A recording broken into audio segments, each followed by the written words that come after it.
Is it better to dream, or is it better to create?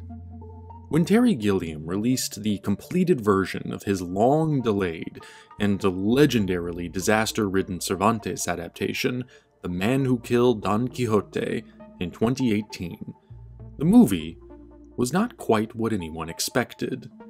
Instead of the luminous, easily embraced masterpiece people had built up in their heads, here was a film scarred by legal skirmishes and budgetary limitations that issued a challenging, perhaps career-redefining statement from a great cinematic fantasist. The deeply ambivalent reactions from both viewers and Gilliam himself are worthy of analysis. It is easy, too easy, to embellish a non-existent or incomplete film. It's sometimes difficult to appreciate something once it exists in final form, with all its compromises and imperfections. But compromise and imperfection are intrinsically part of the process of artistic creation. Our failure to recognize this, and our attempts to ignore it, are more harmful than we realize. It distances our relationship to art and the people who make it. When we demand perfection, we turn art into a product, existing only to satisfy consumer demands. Art is more than that. It is difficult, it is imperfect, and it is human. It can also be painful, and sometimes even a victory can hurt.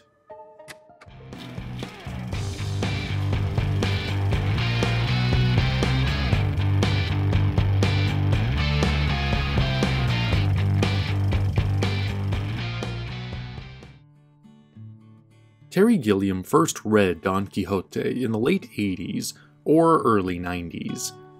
When it came into his life, his career was at a very vulnerable crossroads.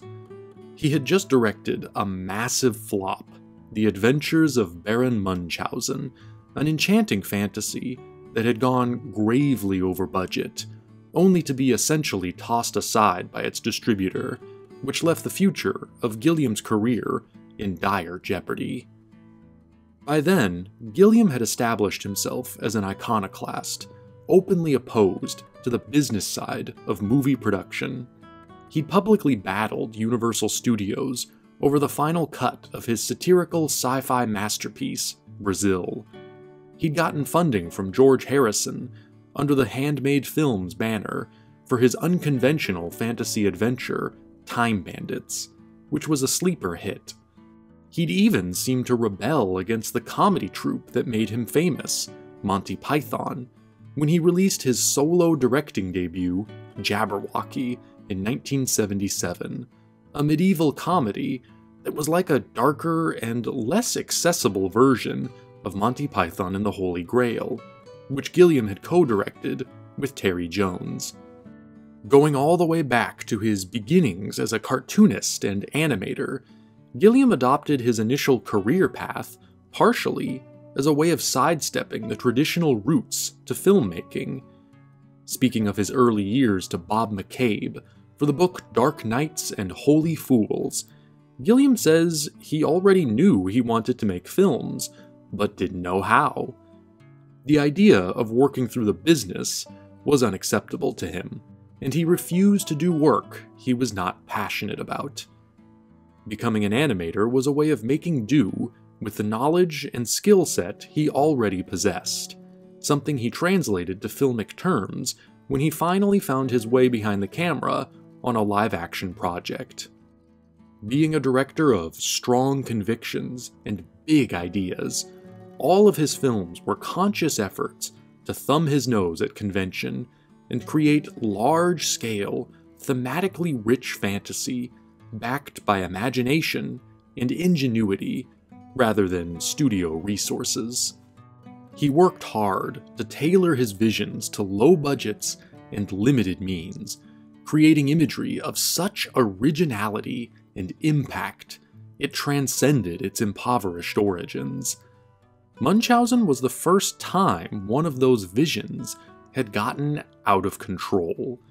Its reputation as a runaway disaster, led by some megalomaniacal madman, was a serious blow to him.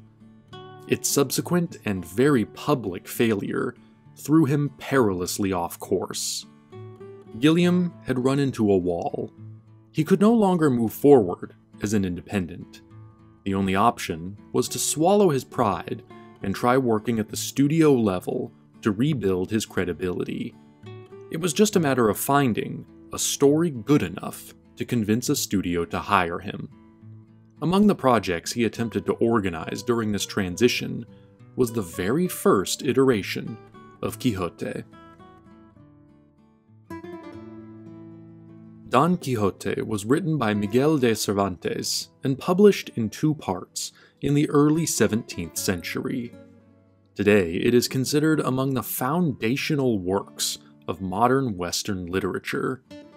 Its story is of an idle Spanish noble who, after going insane reading countless romantic stories of chivalry, adopts the persona of a knight and bumbles his way through a series of misadventures with his sidekick and squire Sancho Panza. Cervantes pokes fun at medieval conventions and ideas of chivalry throughout the novel's vast length, while his enormous complexities in tone, developing the story from comedy to tragedy, have led to many seeing its hero as an archetype, embodying the purity of the dreamer, cheerfully pitting romantic delusion against the harshness of reality. Over the centuries, the character became so famous that this latter interpretation tended to become the standard, while the book itself remains a much more ambiguous creation. Don Quixote has inspired possibly hundreds of homages, parodies, and adaptations in the form of books, plays, musicals, and movies. Screen versions of Quixote go all the way back to the silent era. Orson Welles attempted a production of his own in the late 50s and early 60s that was famously left unfinished. Welles's Quixote was released posthumously in 1992, assembled from available footage in a compromised edit that was not well received. Gilliam's original concept for his Quixote, as described in Dark Knights and Holy Fools, sounds like it would have been a fairly faithful, straightforward adaptation. It started when he contacted producer Jake Eberts to pitch the idea, and after getting the go-ahead, sat down with Charles McEwan to write a script. The book, as Gilliam puts it, overwhelmed him, and he struggled to find a way to adapt it. The project moved far enough along that location scouting began in Spain, with Gilliam looking at many of the same locations used for Ridley Scott's 1492. According to an article Gilliam published in Neon magazine in 1997, the film wasn't gaining enough traction in Hollywood, so he turned to Europe for financing, looking to raise a $20 million budget. He was thinking Nigel Hawthorne could play Quixote, and Danny DeVito might play Sancho. His financiers wanted Sean Connery for Quixote. The budget started rising, and Gilliam had to leave the production, switching his focus to The Defective Detective, his second longest gestating pet project, and one I'll probably return to in a future episode. Neither project gained steam, and Gilliam eventually made his Hollywood debut with a great film that, surprisingly, did not originate from his own material, The Fisher King, in 1991. A long string of frustratingly fruitless development deals followed, including adaptations of A Scanner Darkly, A Connecticut Yankee in King Arthur's Court, A Tale of Two Cities, and The Hunchback of Notre Dame, before another pre-existing script, 12 Monkeys, finally came his way in 1995. Meanwhile, his Quixote production actually tried to move forward without him. Production company Phoenix Pictures controlled the rights for a time, and they hired director Fred Schepisi to take it over. John Cleese and Robin Williams were considered to star. By 1997, the film was cancelled, with the budget, according to Variety, eventually reaching over $60 million. Gilliam grew fed up with Hollywood, forever fearful of financing his personal projects and original ideas, despite the fact that he had given them 2 back-to-back hits, and decided to return to alternate forms of financing. Realizing he regretted the decision to abandon Quixote, saying at one point it was the project he was convinced he was the best director to do, he managed to reacquire the rights after Phoenix's production folded, and resumed work on it with screenwriter Tony Grisoni, his co-writer on what turned out to be a polarizing screen adaptation of Hunter S. Thompson's Fear and Loathing in Las Vegas. Their rewrite altered the concept for the film drastically. Instead of a straight adaptation, the story would now follow a 21st century marketing executive named Toby, who is thrown back in time and winds up meeting the real Don Quixote, who mistakes him for Sancho Panza. Gilliam worked on this new version from about 1998 into the early new millennium. The film, now retitled The Man Who Killed Don Quixote, started gearing up for production around September of 2000. As most of us already know, an ominous cloud was hanging over Gilliam, preparing a swift descent.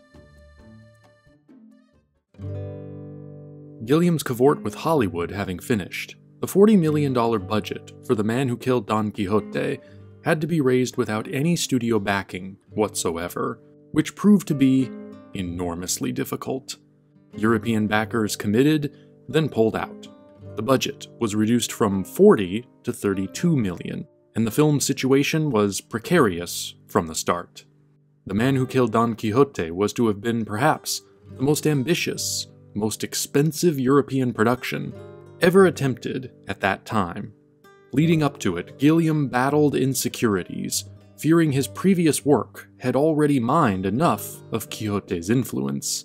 His films did share an affinity with Cervantes' creation, putting an often tragic focus on romantic dreamers failing to grasp the full reality of their actions.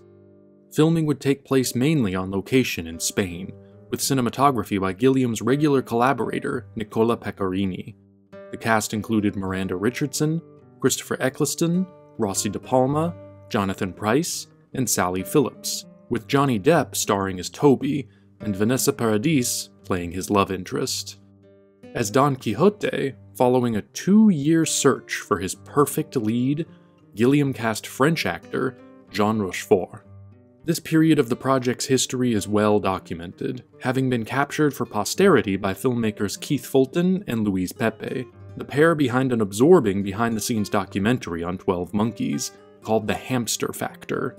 Their behind-the-scenes portrait of Quixote wound up becoming a standalone film called Lost in La Mancha, released in 2002. Needless to say, the production it documents did not go well.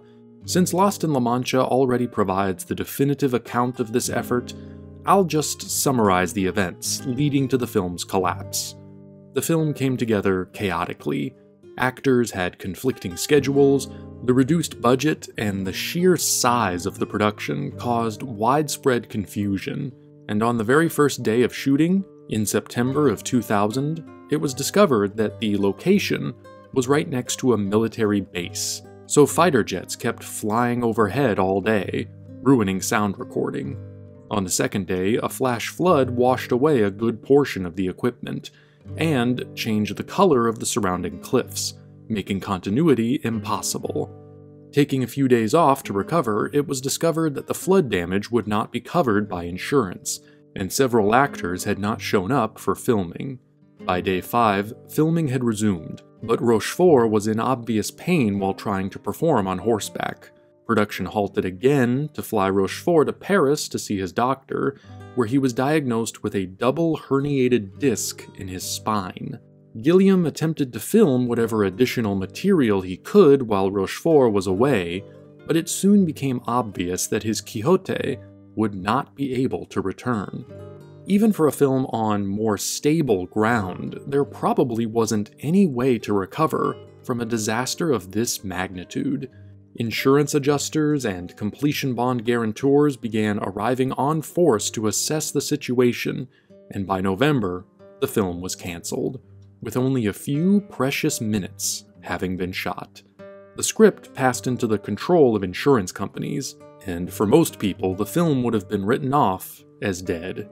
But Terry Gilliam does not give up on his dreams so easily. 2 or 3 years after the collapse of his first attempt, Terry Gilliam was apparently already back in the saddle, attempting to reassemble the rubble of Quixote. It would not allow him to rest for about the next 15 years. According to the director himself, every film he's done between then and now has come in between efforts to resurrect Quixote. For some reason, he couldn't let it go. An insurance claim had been filed on the original collapsed production, which meant the rights to the screenplay belonged to the insurance companies who paid out the investors. This resulted in legal battles over the script which would take years to resolve. Gilliam took a few jobs to fill the time, and by 2006 it began to look as if an end was finally in sight for the script's legal issues. In 2009, probably after wrapping production on the Imaginarium of Dr. Parnassus, Gilliam began to ramp up production for a completely new version of Quixote, starting over from scratch. With the script rights now back in his possession, he and Grissoni decided to rewrite the film again, and by 2010, a new cast was ready. In addition to financing, casting has been one of this project's most difficult and convoluted aspects. Gilliam needed recognizable stars to secure his budget, but working with the busy schedules of those stars can also lead to trouble for a large non-Hollywood production. The situation, once again, was precarious. Johnny Depp apparently stayed attached to the film for quite some time, perhaps as late as 2009, but by then he was one of the most in-demand actors in the world, and Ewan McGregor was hired as his replacement in 2010. The recasting of Quixote was trickier. Gerard Depardieu was considered around 2005, then Michael Palin in 2008, before Robert Duvall was cast in 2009. With brand new stars and Tideland producer Jeremy Thomas on board, Gilliam was ready to once again move forward on his dream. But while the film was still in pre-production, financing collapsed and shooting was delayed. By 2012, it didn't look like the production was coming back together, so Gilliam switched over to the Zero Theorem, a script he had been involved with since about 2009 that finally received financing. Once that film was released in 2013, it was back to Quixote. Gilliam was all but desperate to get the film out of his life by now, seemingly driven more by compulsion than anything else. By 2014, for perhaps the 7th time in total, Gilliam assembled financing and hoped to begin shooting later that year. Jack O'Connell was cast as Ewan McGregor's replacement, and John Hurt stepped in to take over as Quixote. It was revealed in interviews around this time that the plot of the film had changed again. Gilliam was continuously evolving the script, and by now, it sounded pretty close to what we would ultimately see on screen. The setting had become contemporary, and the story followed a film director who had shot a version of Don Quixote in a small village many years ago. When he returns to this village, he discovers that his film drove the lead actor insane. The poor man has become convinced that he actually is Quixote. Pre-production chugged along all throughout 2014, and by 2015, Gilliam landed a distributor in the form of Amazon Studios. The film seemed to be in the best spot it had been in years, and filming was scheduled to begin in early 2016. But by September 2015, production was suspended yet again when lead actor John Hurt was diagnosed with pancreatic cancer, the most tragic turn of events Gilliam had faced yet. With the film once more in limbo, Gilliam had a fateful meeting with Portuguese producer Paulo Branco in February 2016.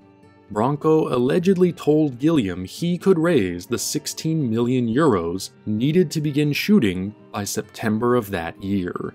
The two made the deal, and so began a strange, confused production that would lead to even more difficulties, more legal repercussions, and eventually the film's completion.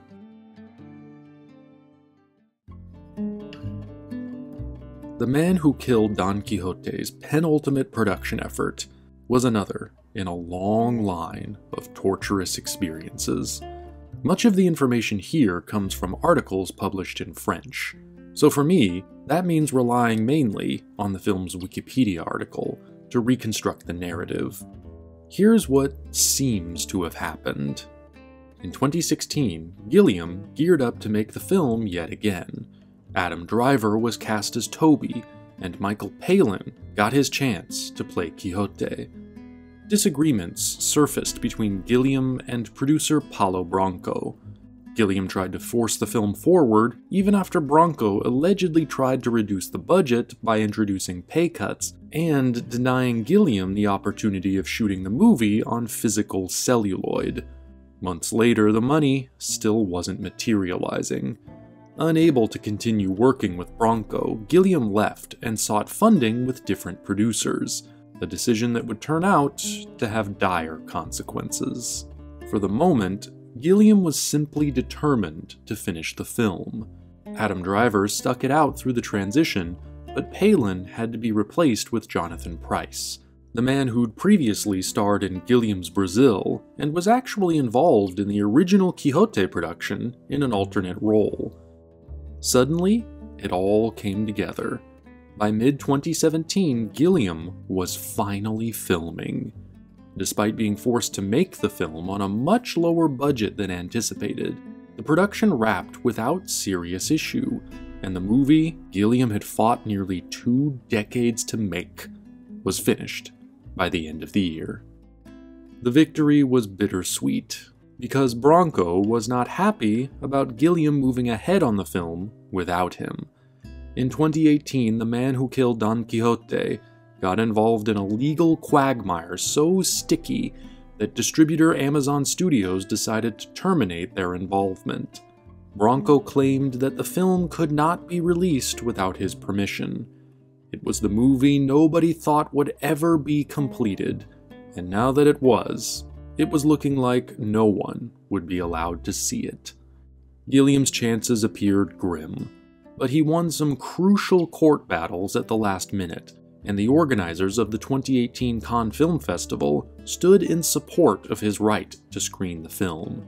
Slowly, over the next year, the film found its way out, reaching the United States in 2019, where, anticlimactically, it was met with only lukewarm reviews.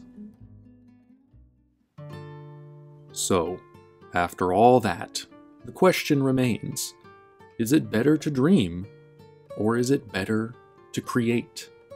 Some might look at all that work, all that stress and anxiety, and conclude that the end result just isn't worth it.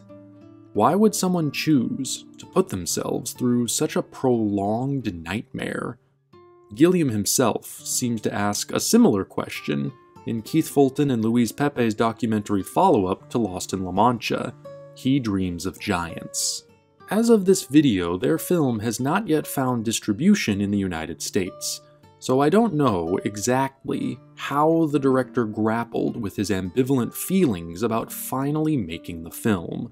But based on the trailer and promotional materials, it appears that as Quixote started to take a major toll on his mental and physical health, his financial well-being, Gilliam did, understandably, begin to wonder, why am I doing this?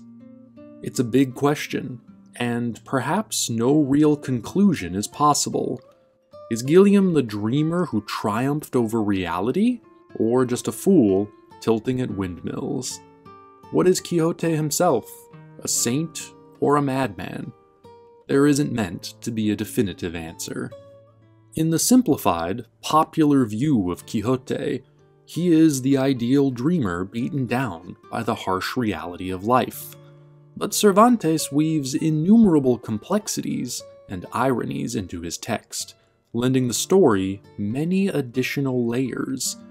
Quixote's comic behavior, based on the idealized, fanciful vision he takes from his books, is revealed to be, in many cases, rather destructive.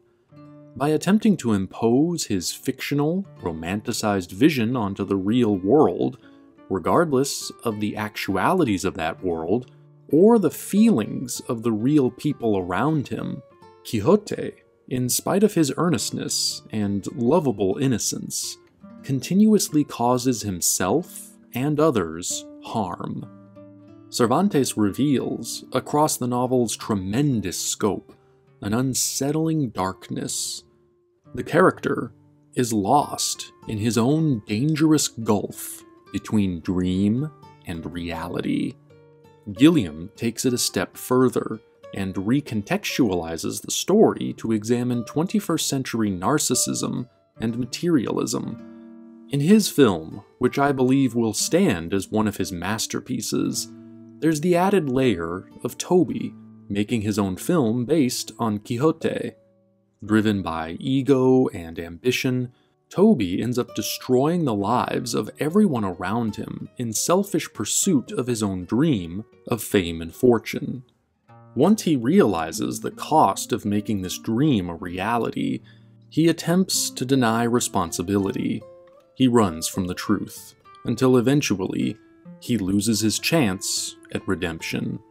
The ghosts of the past catch up and destroy him. Through Gilliam's eyes, the darker aspects of Cervantes' story are emphasized. Gilliam's point, in my opinion, is to show us that a dream may be pure, but its purity doesn't necessarily place it above reality. Dreams are, ultimately, illusions, and illusions can potentially be as tempting as they are harmful. Reality may be impure, imperfect, but it is real. It is something for us to understand, something we must come to terms with. Fantasy does not redeem or triumph over reality, and reality need not destroy us if we have the strength to face it. The more we hide, the more we blind ourselves with our illusions, the more we end up wounding and destroying. It sounds pessimistic, but I think it's a hopeful message. Gilliam is asking us not to turn our backs on reality. He's encouraging us to engage, to pay attention, to take part. Real life doesn't always live up to our dreams, but if we retreat from it, nothing is going to improve. To make a positive change, we first have to be willing to accept what is right in front of us. Maybe The Man Who Killed Don Quixote isn't everything Gilliam, or the rest of us, dreamed it could be, but by making it, Gilliam has made a statement. It is not enough to dream. One must also create. He was not content to leave this film as a dream. He had to make it real, no matter the cost. That is what making movies is all about. Confrontation with illusion, compromise with reality. After all, as Gilliam himself would probably be the first to tell you, films are very rarely made under ideal conditions. There's never enough time, there's never enough money, and the sheer amount of organization and coordination required for any production demands a massive output of focus and energy. With anything this complex, things will go wrong, and solutions have to be found as quickly as possible. A director's vision also changes and evolves through the passage of time. The world moves forward, the artist grows older, and the things they want to say change with them. The movie Gilliam made in 2018 is not the same one he set out to make in 2000. That one died with the original production, and Gilliam pulled something new out of the ashes. One pitfall of films like Gilliam's Quixote, and the other films I cover in Unmade Masterpieces, is that they can become like a shared dream, perfect in every individual's head. Once it actually exists, it becomes imperfect, and we start grappling with the reality. But this is good, because reality is the only place art truly exists. Creativity isn't really about bending reality to your will. It's about shaping a dream until it finds its way out. Because art can't just exist exclusively inside someone's head. If it does, it's not art. An idea only becomes art once it comes into contact and conflict with the real world. That can be painful and disillusioning, but it's necessary. When an artist values their own dreams more than what they actually manage to create, they tend to become solipsistic and self-absorbed. When we, the audience, put our own expectations first, we adopt the mindset of the consumer, reducing movies to products, meant merely to satisfy consumer demand. Gilliam's Quixote may not be perfect. It may not be the movie we expected, but no matter how our various opinions may differ on the finished film, it exists. It's real, and it makes us think. In my mind, that is a victory. Because anyone can dream. It takes an artist to actually create.